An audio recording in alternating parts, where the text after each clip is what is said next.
Hello, everyone. It is Janelle Stewart here. I am so happy to see you today. And I hope that you and your family are in the best of health today and that you are taking whatever precaution and follow whatever rules you need to follow so you could stay in the best of health, right?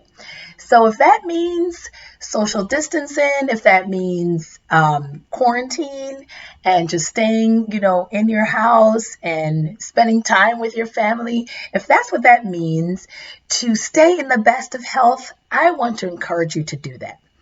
But I also want to remind you that, and you guys have been probably used to me posting every every week, but I am still going to do that as long as I'm still being inspired by my Father above. I will still share with you and give hope, spread it, give it faith and love to whomever I can in many ways that I can for as long as I can. And so, therefore, today, I just want to share an inspiring thought with you today because I know that we all are living in this pandemic situation and trying to live through it at the same time and get through this season and get past it. And I'm sure that you all see a lot of things going on in the store, right? You see people buying up paper towels, buying up toilet paper, buying water, and just getting and stocking up and stocking up. And so sometimes it gets frustrating because it was frustrating for me. Because for me, when it started, all I wanted to do, I was just doing my regular grocery shopping, right? And I'm just trying to buy the things that I normally buy on a 2 week basis just to get me through the 2 weeks. So I don't really stock up like that, or for the word like hoard stuff. But I just saw a lot of that in the stores. And, and I've actually watched some videos too and hear people using the term hoarding. And we see that that's what people are doing. I actually even spoke to a manager at one of the stores and he used the terminology too, that this is what, some people are doing.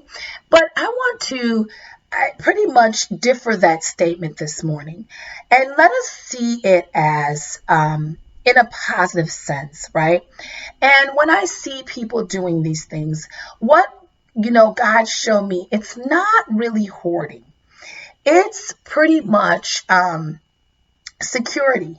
And we see our kids do it where they go to a new place. When they started maybe a new school, they needed to bring something with them, like a soft toy, a blanket, a little small thing to hide and to let them feel secure in a unsafe, or what they consider unsafe, I would say, atmosphere. And then also not just unsafe, but in an atmosphere that is unknown to them. So a new environment that is unknown to them. And so while we're dealing with COVID-19, it is unknown to us, even as adults. And it can, in a sense, a new environment and a new atmosphere that is unknown to us. The way people are behaving, the way people are responding, just even the symptoms that we're seeing, the precautions that we have to take. So it becomes kind of like how our kids respond when they go into a new environment. And so what we naturally do as people is to find security. And so, yes, when we see everyone buying up paper towels, buying up toilet paper, to make sure that that we don't run out. And what that does for us, it gives us some sense of security, some sense of safety, a feeling of being safe even in this time where we feel like we're not safe. If we go to the park, we're not safe. If we go to the store, we're not safe. If we're close to people and close interaction and all those things, that we don't no longer feel that safety that we normally used to feel in those situations and in those environments, in those places. And so what I want to say to that is, while we're doing this, people are looking for security. They're looking for the sense of security, whether it be in buying the amount of toilet paper they need to buy the abundance of water that they need to buy. They're looking for security. And having these things and making sure that I have enough for my family gives me that sense of safety, that feeling of security. And so it's not really, in a sense, hoarding. It's that need to feel safe. It's that need to feel secure in those things that I have to, because I don't know how long this is going to last. And so I feel safer and I feel more secure having what I need. And so, as much as we do that, as much as we plan, parents and supporting adults and moms and dads, as much as we do, these things will eventually run out. And we could keep running back to the store to regain that security and everything. But what I want to share with you today is that these things won't always last forever.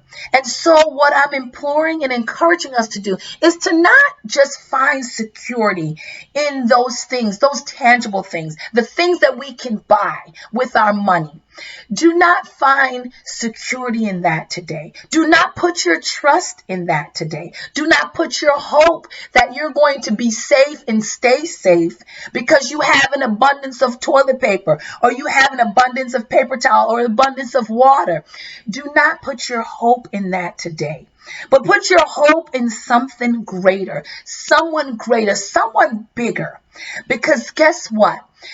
That is where we know, if you look back to the many times that you have made it through and you've gone through hell and high water and you have made it through, it wasn't really because of the amount of money that you had in the bank. It wasn't because of how well your shelf was stocked, but it because of the Creator that cares about us, cares about you, cares about me, cares about your children.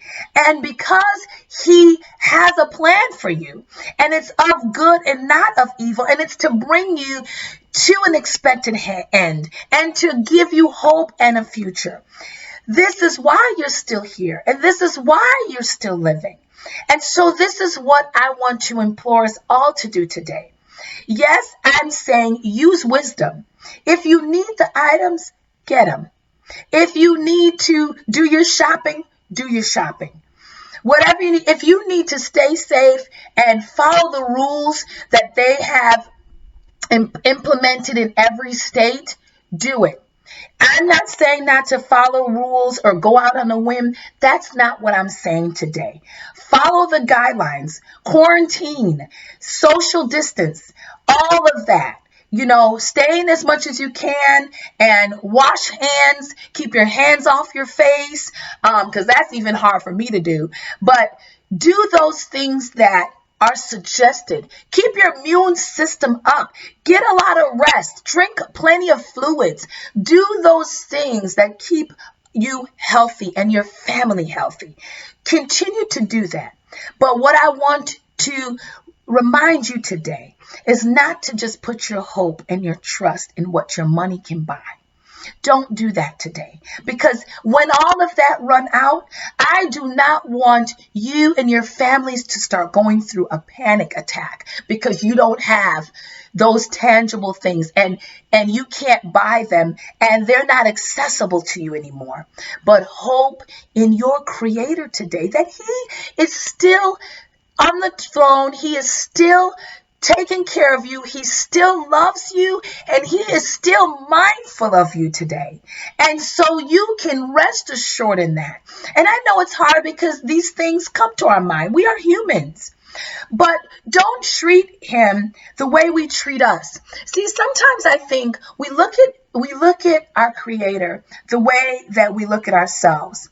And so the shortcomings that we have, when we're not loyal to other people, when we're not loyal friends, when we mess up as human, we wonder, if God is going to mess up like we do, we wonder if he's going to fall short. He's not going to show up. He's not going to come through because we are humans and we sometimes go through the disloyalty. We go through the mess up. We go through the lack of trust. We go through the lack of following through with what we say we're going to do. But see, God is not like us. And there is never time. If you can pinpoint a time to me that he has fallen short, and comment below, please, because I think there are times that I've thought that God didn't do his part.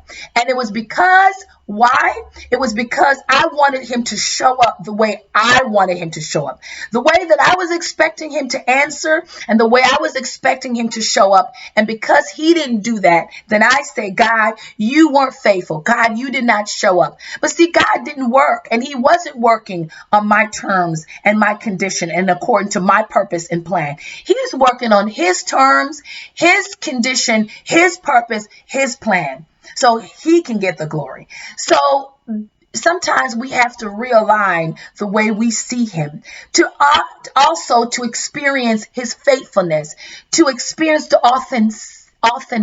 authenticity of who he is, and to experience him all by himself and his love and him being faithful. And so what I want to encourage us today is where to put our hope.